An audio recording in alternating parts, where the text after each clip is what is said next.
Hi, I'm Janelle Farnham. So tell me a little bit about your situation.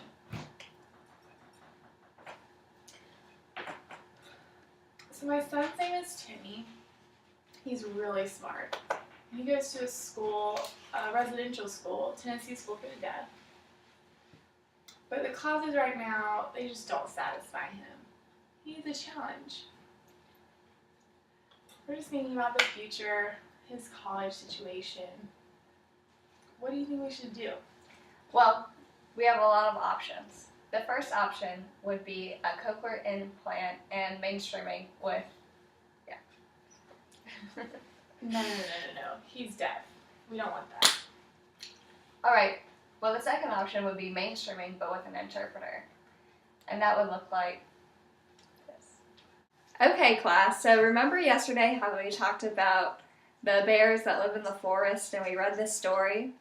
Well, today we're going to talk about other types of... According to Holmberg, educational interpreting is a support service that allows deaf, hard of hearing students equal access to instruction to benefit from the overall school experience.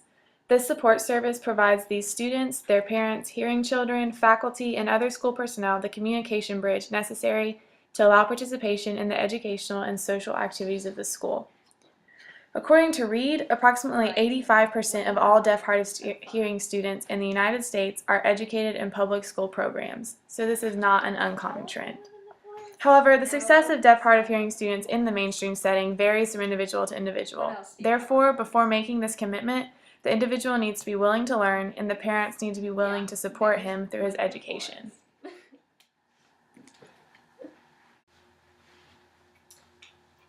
Interesting, I like that.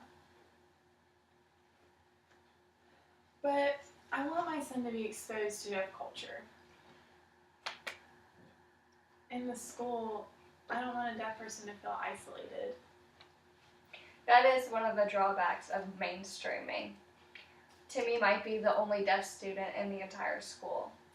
We usually leave it up to the responsibility of the parent to expose the child to deaf culture. However, he will have more challenging classes. So another option we could look at is co-teaching. And this would be done in a public school, and Timmy would have a hearing teacher and then a deaf educator.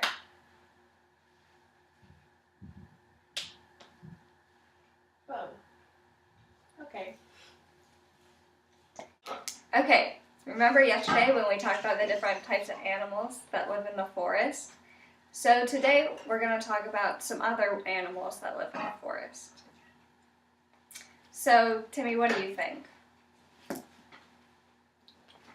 That's right, bears. Okay, so what other animals? Maybe. As you can see in this video, both teachers are leading the class. The deaf ed teacher is working as an interpreter, but also as a teacher. The gen ed teacher is also attempting to communicate with the deaf students. They are working together to provide the optimal learning environment for all students. According to a study from the University of Arizona, the purpose of this approach is to put deaf and hearing students on equal footing, with full access to classroom communication and learning. Informants' beliefs supported a philosophy of education centered on the whole child. They believe their role was to provide instruction in a manner that fits the needs of all different students.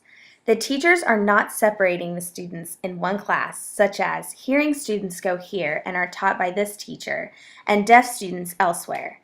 Teachers and students are united in one classroom, and they are interacting and working together to challenge the students academically and meet their specific needs.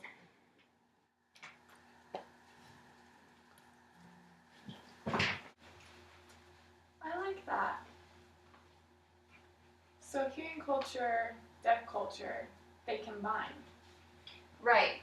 In a co-teaching situation, you would have the deaf educator and the hearing educator, and they would show both different cultures. The hearing students in the class would be able to understand deafness and learn to communicate with the deaf students. Also, the deaf educator is seen as a teacher and not just an interpreter. So, we would have both cultures equally. Another situation similar to this that we could do would be a charter school, which is more of a bye-bye approach. So there's hearing students and deaf students mixed together.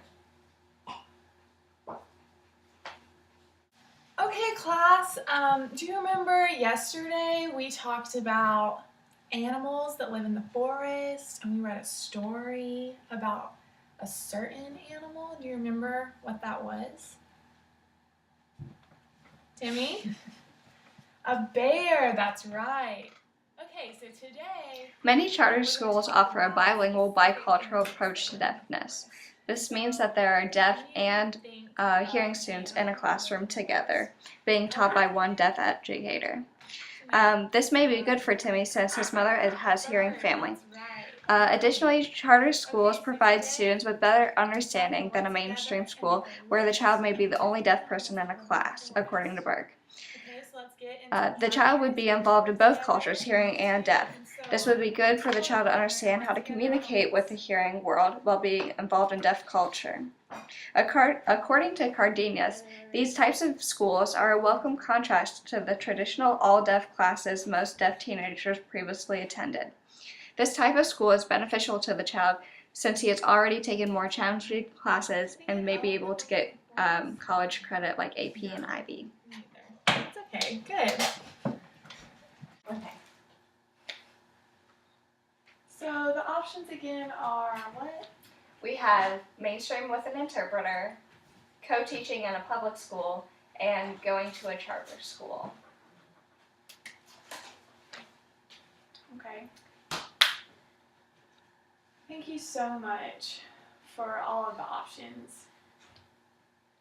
I'm going to go talk with my family, my husband and my son, and we'll decide what's best for Timmy.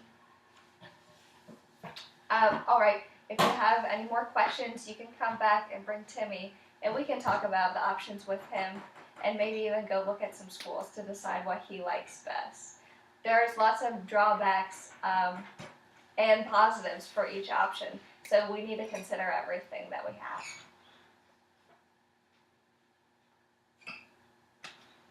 Okay, that's wonderful.